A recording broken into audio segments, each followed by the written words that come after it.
আসসালামু আলাইকুম প্রিয় বন্ধুরা, কেমন আছেন সবাই?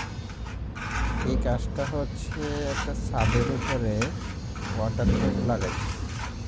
ওয়াটারপ্রুফ লাগানোর আগে এগুলাকে পুরো ক্লিন করে নিচ্ছি ভালো করে। তারপরে ওয়াটারপ্রুফ একবার লাগানো হয়েছে। এগুলো লাগানোর পরে এখন যে ছোটো ছোটো ছিদ্রগুলো আছে না, ওগুলো আমরা ফুটিং দিয়া ব্রড করে নিতেছি, যেন কোনো একটা সিদ্ধতি দিয়া পানি না ঢুকে নিচে, বিল্ডিংয়ের নিচের অংশে যেন পানি না যায়। তো এখন আপনাদেরকে দেখাইতেছি ছোট ছোট ছিদ্রগুলা।